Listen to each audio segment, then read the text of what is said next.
En 1820, para hablar del otro, 1821, para hablar del otro conmemoración de este año, México es un país 70% indígena. El otro 20 y tantos por ciento son mulatos, mestizos y gente de orígenes muy diversos, y los blancos o criollos son menos del 10% de la población. En el momento de la independencia en México, yo creo, aunque no lo podremos demostrar, pero yo apostaría que había más gente que hablaba náhuatl que gente que hablara español. Y sin embargo, todas las leyes del nuevo país se hacen en español, y pese a que esta minoría de la población del 10% impone cultura, impone idioma, impone leyes, impone un régimen político.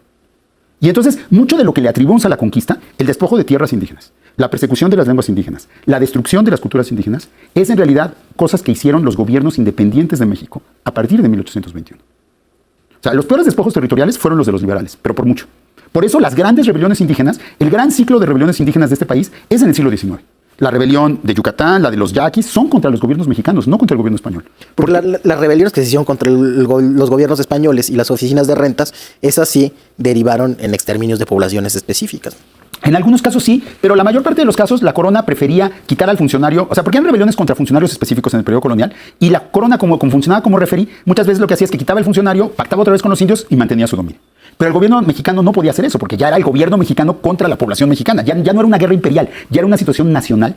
Entonces la idea, por ejemplo, de que México había que hablar un solo idioma y que había que forzar al 70% de la población a que abandonara su idioma original y hablara solo español, es una idea del México independiente, no del México, no de la Nueva España. Y mucho de lo que hablamos de colonialidad en México, en realidad son fenómenos del siglo XIX y del siglo XX.